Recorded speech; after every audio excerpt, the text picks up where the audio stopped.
Muy buenas noches, que el Señor les bendiga.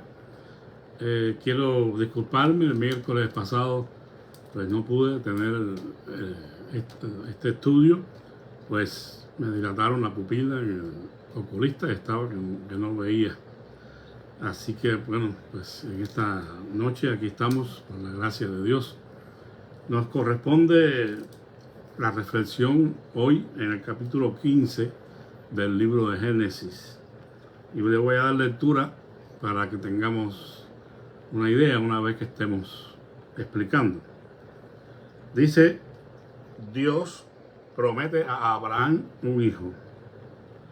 Después de estas cosas, vino la palabra de Jehová a Abraham en visión diciendo, no temas, Abraham, yo soy tu escudo y tu galardón será sobremanera grande. Y respondió Abraham, Señor Jehová, ¿qué me darás, siendo aquí que ando sin hijo, y el mayordomo de mi casa es ese Damaseno Eliezer? Dijo también Abraham, mira, que no me has dado prole, y he aquí que será mi heredero un esclavo nacido en mi casa. Luego vino a él palabra de Jehová diciendo, no te heredará sino un hijo tuyo será el que te heredará. Y lo llevó fuera y le dijo, mira ahora los cielos y cuenta las estrellas, si las puedes contar. Y le dijo, así será tu descendencia. Y creyó Abraham, y le fue atribuida justicia, o le fue tomado o contado por justicia. Y le dijo, yo soy Jehová que te saqué de Ur de los Caldeos para darte a heredar esta tierra. Y él respondió, Señor Jehová, ¿en qué conoceré que la he de heredar? Y le dijo, tráeme una becerra de 3 años y una cabra de 3 años y un carnero de 3 años, una tórtola también y un palomino. Y tomó él todo esto y los partió por la mitad y puso cada mitad una enfrente de otra, mas no partió las aves. Y descendían aves de rapiña sobre los cuerpos muertos, y Abraham las ahuyentaba. Mas a la caída del sol sobrecogió el sueño a Abraham, y aquí que el temor de una grande oscuridad cayó sobre él. Entonces Jehová dijo a Abraham, ten por cierto que tu descendencia morará en esta tierra, o morará en tierra ajena, y será esclava allí, y será oprimida 400 años. Mas también a la nación a la cual servirán juzgaré yo, y después de esto saldrán con gran riqueza. Y tú vendrás a tus padres en paz, y serás sepultado en buena vejez. Y en la 4ª generación volverán acá, porque aún no ha llegado a su colmo la maldad del amorreo hasta aquí. Y sucedió que puesto el sol y ya oscurecido, se veía un horno húmedo y una antorcha de fuego que pasaba por entre los animales divididos. En aquel día hizo Jehová un pacto con Abraham, diciendo, a tu descendencia daré esta tierra, desde el río de Egipto hasta el río grande, el río Éufrates, la tierra de los ceneos, los ceneseos, los cadmoneos, los eteos, los fereceos, los refaitas, los amorreos, los cananitas, los gergeseos y los jebuseos. Hasta aquí la palabra de Dios. Vamos a orar, Padre, gracias por tu palabra que vamos a compartir en esta noche. Permite que sea de edificación para los oyentes. En el nombre de Jesús. Amén. Bueno, es un capítulo bastante interesante. Hay algunas cosas que nos sirven para la edificación de nuestra fe y es lo que queremos compartir aquí. Tenemos que comenzar diciendo que aquí Dios hace a Abraham un llamado, y le hace un llamado a la confianza. un llamado a la fe, a creer, ¿verdad?, en Dios y en sus promesas. Pero específicamente, conociendo Dios, nuestra naturaleza humana y la condición de Abraham como tal, el llamado es específicamente a que no tuviera temor. Dice, no temas, Abraham. Dice literalmente aquí. Ahora, nos preguntamos, ¿de qué podría temer Abraham? ¿Cuáles serían los factores que podrían haber traído en ese momento en que Dios está hablando el temor? Bueno, haciendo algunas conjeturas, es probable que Abraham estuviera pensando en la venganza de los reyes que acababa de derrotar, como vimos en el capítulo anterior, en el versículo 15. Y cayó sobre ellos de noche él y sus siervos, y les atacó, y les fue siguiendo hasta Oba, al norte de Damasco. Entonces, probablemente Abraham estuviera esperando una revancha, ¿verdad?, de los enemigos. Es una posibilidad. Y es algo que debemos anotar también, que no nos debe sorprender. Sucede probablemente aquí en la vida de Abraham, y es muy probable que también suceda en la vida nuestra, como ha sucedido a muchas personas. Y es el hecho que después de grandes victorias suelen venir momentos de temor. O sea, no nos debemos sorprender de que después de tener nosotros una gran victoria en algún área, en alguna cosa, de pronto pueden venir momentos de temor, de desánimo. Nos podemos sentir perturbados, temerosos, preocupados. Y el Señor conoce a su siervo Abraham y le está hablando en estos términos precisamente por eso, porque Él sabe que potencialmente Abraham tenía razones para estar temeroso, a pesar de la gran victoria que había tenido anteriormente. El Señor da a Abraham dos buenas razones para tener valor y no temor. O sea, si bien es humano que tengamos la tendencia a tener algún temor, tenemos que también entender que si estamos con el Señor, no debemos permitir que el temor nos hunda, que predomine el temor en nuestras vidas, sino que por encima del temor que podamos sentir, debemos tener valor.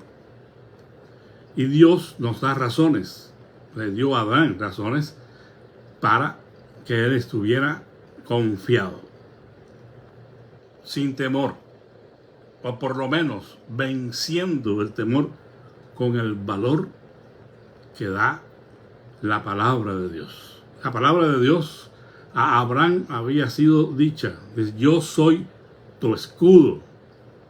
Es decir, Dios promete a Abraham ser su defensor, su protector.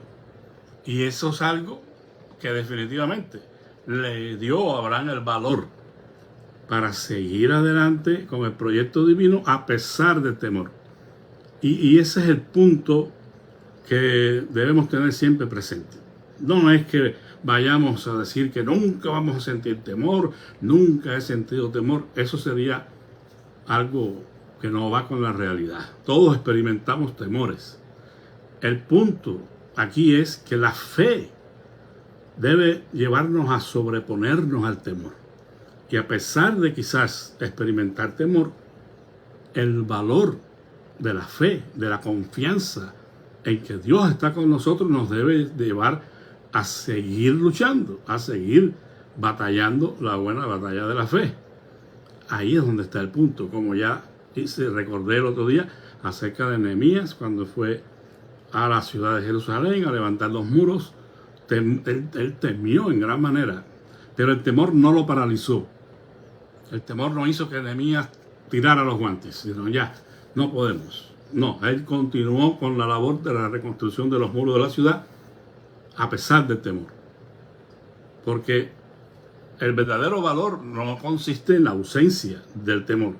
sino en que a pesar del temor, nosotros vayamos y enfrentemos las circunstancias que puedan venir en el nombre del Señor. Esa es la primera cosa. Dios había prometido defenderlo, diciéndole: yo soy tu escudo. Y la segunda razón es que prometió darle una recompensa muy grande. Así, y si Dios cumple lo que promete, entonces no iba a perecer en el intento, porque había una recompensa que Dios había prometido para él.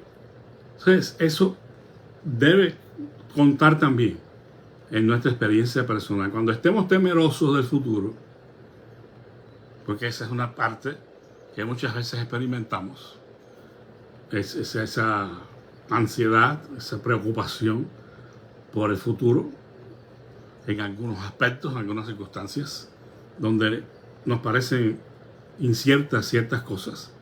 Bueno, debemos recordar en esos momentos que Dios no nos dejará nunca, que Él nunca va a apartarse de nosotros en los momentos más difíciles de nuestra vida.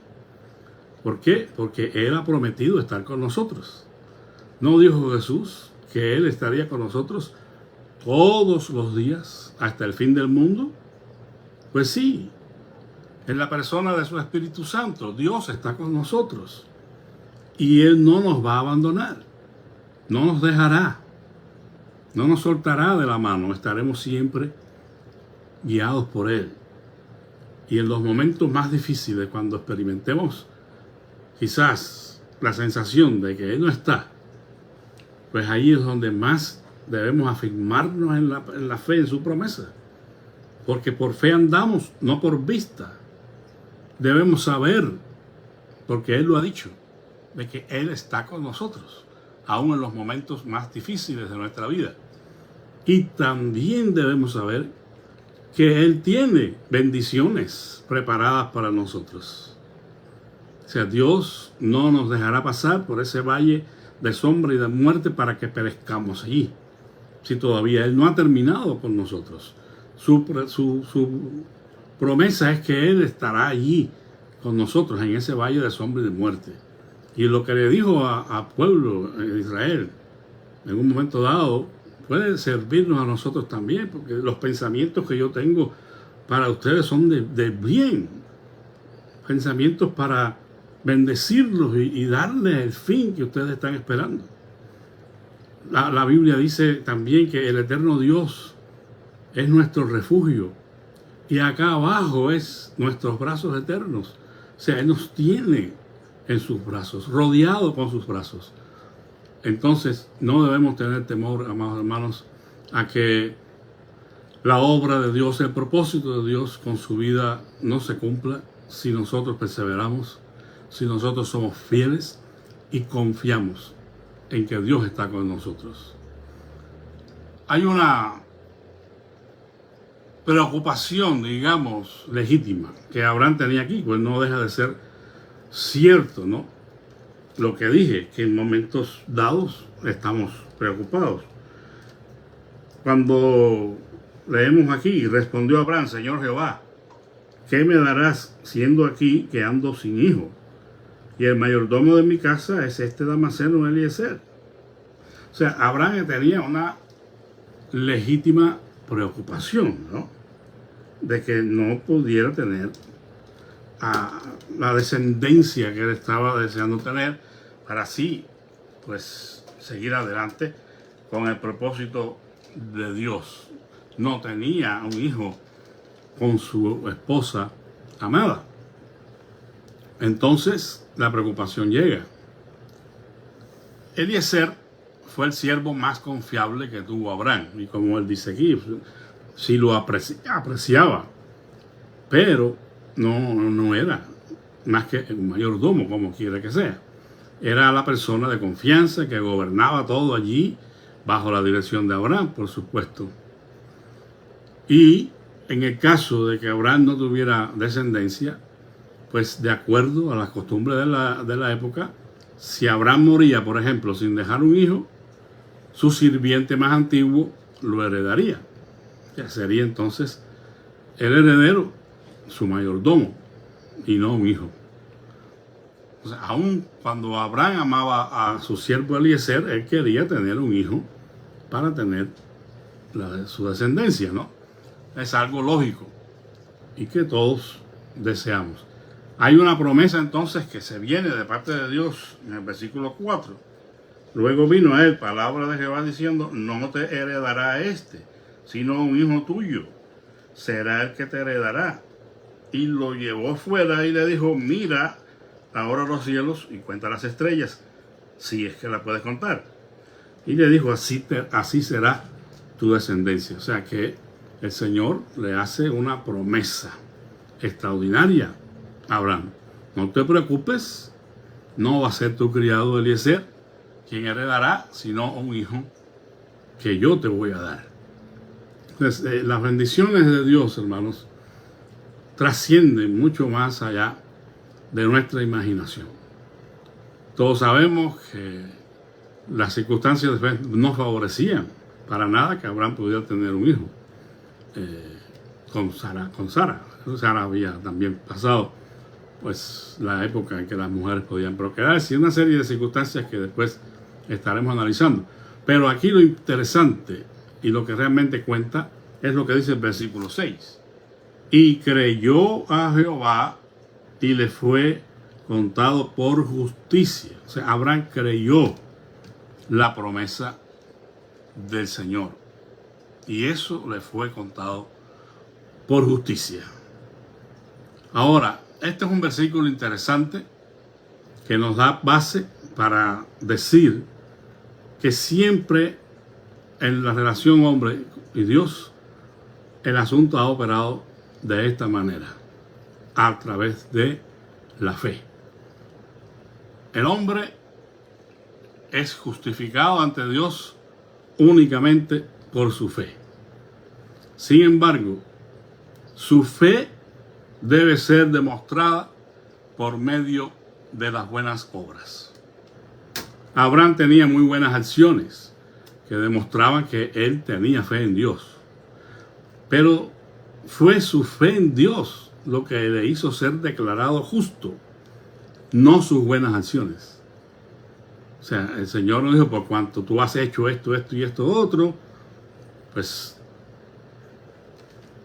te declaro la justicia o te declaro justo. No, solamente por medio de la fe. Más tarde, el apóstol Pablo escribiría acerca del asunto y nos dice claramente cómo es que esta situación debe ser entendida en todo contexto en que aparece Dios obrando en el hombre. Y lo encontramos en Romanos capítulo 4, versículo del 1 al 5. De hecho, el apóstol Pablo está citando el ejemplo de Abraham. Dice, ¿qué pues diremos? ¿Que halló Abraham nuestro padre según la carne? Porque si Abraham fue justificado por las obras, tiene de qué gloriarse, pero no para con Dios. Porque, ¿qué dicen las Escrituras? ¿O qué dice la Escritura? Creyó Abraham a Dios y le fue contado por justicia. Pero al que obra, no se le cuenta el salario como gracia, sino como deuda. Mas el que no obra, sino cree en aquel que justifica al impío, su fe le es contada por justicia. Es decir, que de una manera inequívoca, el apóstol está corroborando lo que estamos diciendo y está citando como ejemplo precisamente el caso de Abraham. Nadie puede ser declarado justo por medio de sus buenas acciones o por medio de sus obras, sino solamente por su fe o confianza en Dios, por creer que Dios es quien dice ser y por creer en su fidelidad y por supuesto en su plan redentor, que culmina la revelación del mismo en la persona de Jesucristo. Por eso es que también el apóstol, ¿no? En la misma epístola de Romanos, en el capítulo 5, versículo 1, dice: justificados pues por la fe, tenemos paz para con Dios por medio de nuestro Señor Jesucristo. Entonces, hoy la fe en Cristo, en su sacrificio por nuestros pecados, obedeciendo el plan del Padre, es lo único que nos justifica. La fe de Abraham fue un acto de entrega personal al Señor y de plena confianza en su promesa. Y eso mismo debe ser para nosotros hoy. Si nuestra fe que decimos tener no está acompañada del abandono de toda nuestra vida en las manos de Dios, de toda la entrega total de quienes somos y todo lo que tenemos, un acto de entera consagración, entonces hay que tener un poco de duda en cuanto a esa fe. Porque la verdadera confianza en el Señor y en su Evangelio requiere de la entrega, del rendimiento de nuestra vida al Señor y de la plena confianza en sus promesas. Ya no estamos andando por vista, andamos en fe, viviendo por fe, como dice el himno, ¿verdad? Confiando plenamente en lo que Dios ha dicho y no en lo que pueda parecer las circunstancias. Eso debe estar bien claro. Ahora, una pregunta un tanto difícil. No voy a ponerme a filosofiar y tampoco a meterme profundamente en este punto, pero vale que lo mencione, porque podemos tener dudas eventualmente en algún momento de nuestra carrera. Y en ese sentido es que la duda puede ser parte de la fe. Son dos cosas completamente contrarias, ¿verdad? Pero en la carrera de la fe no siempre tenemos las convicciones bien firmes o tenemos bien claro el propósito y todo lo tenemos a la vista. Muchas veces la duda puede aparecer. El cuestionamiento, en alguna manera, filosofiamos con Dios como hizo Habacuc, ¿verdad? Habacuc no entendía por qué Dios iba a usar a un enemigo mucho más impío para castigar a su pueblo, ¿verdad? Y se atrevió, ¿verdad?, a hablar con el Señor y presentar sus argumentos, ¿no? Entonces, yo creo que mientras creemos, podemos tener duda en algún momento de la vida. Por eso es que la fe, en cierto modo, tiene preguntas. Solamente que no se detiene allí y abandona el asunto. No. A pesar de las dudas o las preguntas, nosotros creemos que Dios es fiel y que Él tiene el control de todas las cosas. Entonces, esa penumbra, esa sombra que podamos tener nosotros delante, no nos va a detener. Porque por encima de eso afirmamos que Dios es veraz y que Dios tiene en sus manos nuestra vida y su propósito en nosotros se va a cumplir, a pesar de esas preguntas que eventualmente podamos tener. A veces son preguntas complejas, difíciles, que podemos hacernos en un momento dado de nuestra vida. Y la verdad es que no tenemos respuestas para todas las preguntas, amados hermanos. Y hay que ser honestos.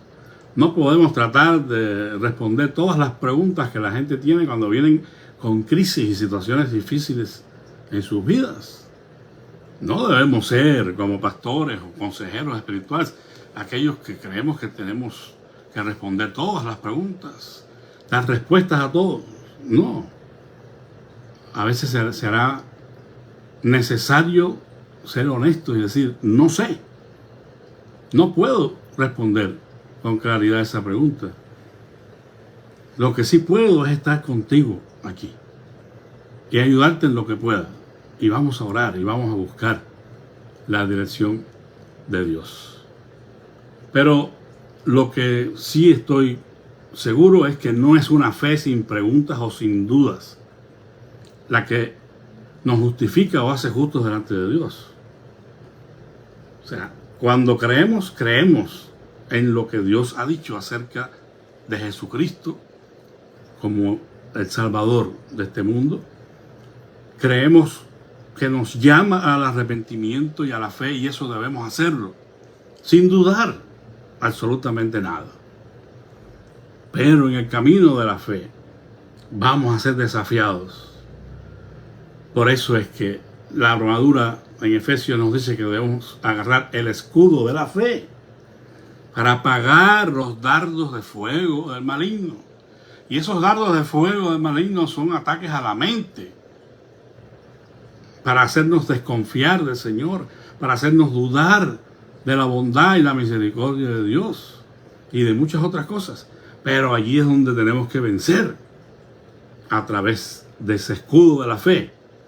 Porque la fe que vence al mundo es la fe que va contracorriente, que se opone a los dictámenes y los criterios del mundo.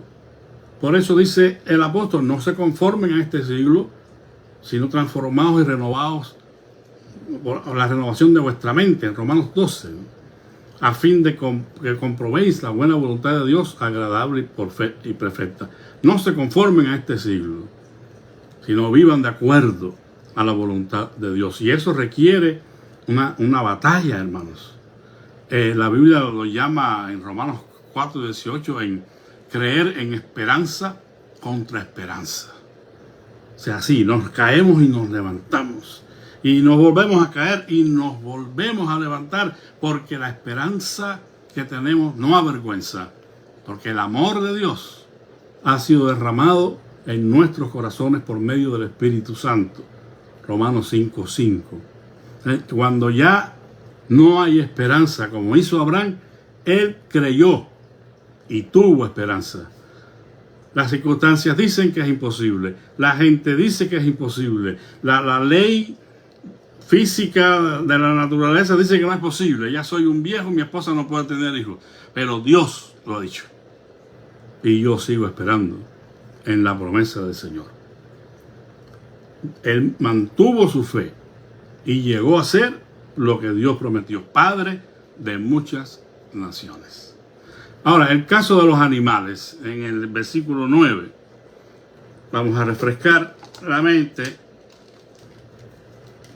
Dice aquí: y le dijo el Señor: tráeme una becerra de 3 años, y una cabra de 3 años, y un carnero de 3 años, una tórtola y también un palomino.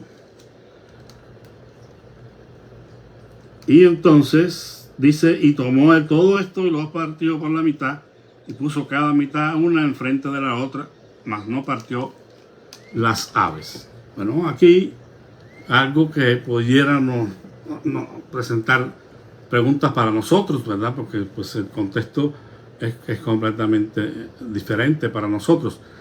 Pero en el contexto aquí de Abraham, estos animales son o representaron los elementos necesarios para la celebración de una antigua ceremonia que tenía lugar cuando se concertaba un pacto.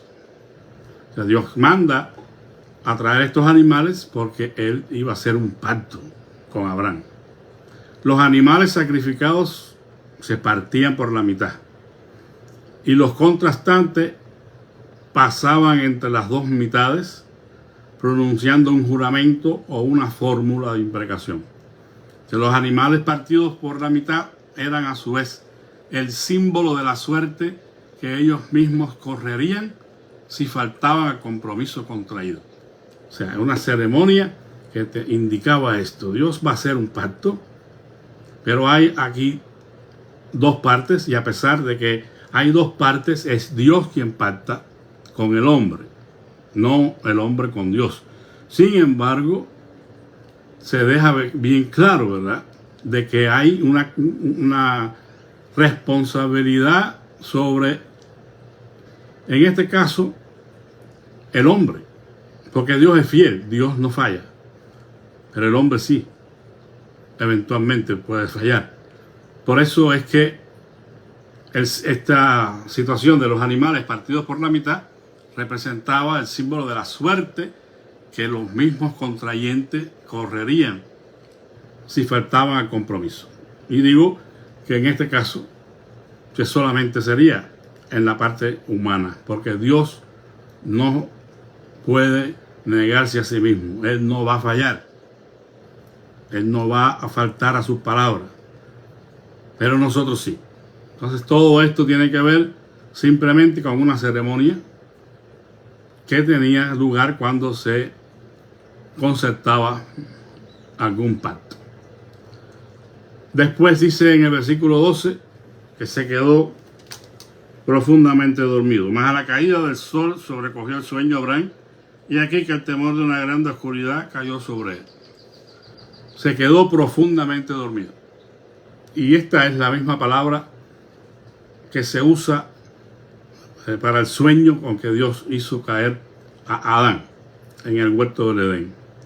Entonces se hace una alusión a la esclavitud de los israelitas en Egipto. Cuando dice: entonces Jehová dijo a Abraham, ten por cierto que tu descendencia morará en tierra ajena y será esclava allí y será oprimida 400 años. En el versículo 16 leemos de la paciencia misericordiosa del Dios Todopoderoso, cuando dice: y en la cuarta generación volverán acá, porque aún no ha llegado a su colmo la maldad del amorreo hasta aquí. Y sucedió que puesto el sol y ya oscurecido, se veía un horno humeando y una antorcha de fuego que pasaba por entre los animales divididos. O sea, que mencionan a estos pueblos aquí, específicamente amorreos, que es el término utilizado para designar a los antiguos pobladores de Canaán, antes de la formación del pueblo de Israel, por supuesto. El horno y la antorcha representan la presencia de Dios, el cual se compromete con juramento a mantener la promesa hecha a Abraham. Era una señal visible para Abraham de que el pacto era real y sería cumplido. O sea que por la parte de Dios no hay ningún tipo de problema. Él va a cumplir. Y a nosotros nos corresponde creer y esperar en el Señor. En el versículo 18 se menciona aquí un río. En aquel día hizo Jehová un pacto con Abraham diciendo: a tu descendencia daré esta tierra, desde el río de Egipto hasta el río grande, el río Éufrates. Sin embargo, no es el río Nilo. Pudiera alguien pensar inmediatamente cuando dice el río de Egipto en el río Nilo, pero no es el río Nilo, sino el llamado también arroyo de Egipto, que se menciona en Josué 15:4, que hoy tiene el nombre de Arish, al sudoeste de Israel, cerca de la costa del Mediterráneo. Entonces, desde esos límites hasta el Éufrates, que es en Génesis 2:10. Estos ríos simplemente marcaban los límites teóricos de la tierra prometida y coinciden en principio con los señalados en otros lugares de la Escritura, específicamente en Deuteronomio 11:24, Primero de Reyes 4:21 y 5:1. Y en el versículo 19 se da una lista de los pueblos de la tierra prometida antes de la llegada de los israelitas. Es simplemente algunos datos generales, ¿verdad? Que no representan un gran mensaje para nosotros. Simplemente la fidelidad de Dios al anunciar su pacto, sus promesas. Y eso es lo que hemos querido puntualizar más en esta noche. Cuando en algún momento de nuestra vida tengamos pues alguna duda, algún temor, tengamos preguntas, que no sea ese momento de abandonar de tirar la toalla, como decimos, de negar la fe, de decir hasta aquí llegué, ya no creo en nada, ya no creo en nadie. Bueno, eso sería evidencia de que realmente quizás nunca hayamos conocido al Señor. Pero si hemos tenido un encuentro genuino con Dios por medio de Jesucristo y hemos llegado a creer en su palabra, hermanos, no hay ninguna cosa que nos pueda separar de ese amor, de esa relación. Es el apóstol Pablo: ¿quién nos separará del amor de Cristo? Tribulación, angustia, persecución, hambre, desnudez, peligro, espada. Nada, dice, ni lo presente, ni lo porvenir, ni lo alto, ni lo profundo. Ninguna cosa creada nos podrá separar del amor de Dios en Cristo Jesús. Y cuando habla de eso, habla de esa relación personal que vivimos con Dios. Así que tengamos por cierto que a pesar de nuestras dudas, de no entender cabalmente todas las cosas, de lo difícil de la tarea que tenemos por delante, la victoria es segura. No por nuestros méritos, no por nuestras habilidades, no porque somos los campeones de Dios, simplemente porque somos humildes servidores que nos humillamos bajo su poderosa mano y declaramos su palabra, la palabra que Él nos ha dado, las promesas que Él nos ha hecho, que como dice la misma Escritura, todas son en el sí y en el amén por medio de nuestro Señor Jesucristo. Que Dios me los bendiga, que tengan una excelente noche y estamos a la orden por cualquier cosa que se les ofrezca. Si tienen algún motivo de oración, si tienen alguna duda, pues estoy para servirles. Dios bendice la vida de cada uno de ustedes y a nuestros hermanos de la Iglesia de Sus Flores. La paz sea con todos ustedes. Amén.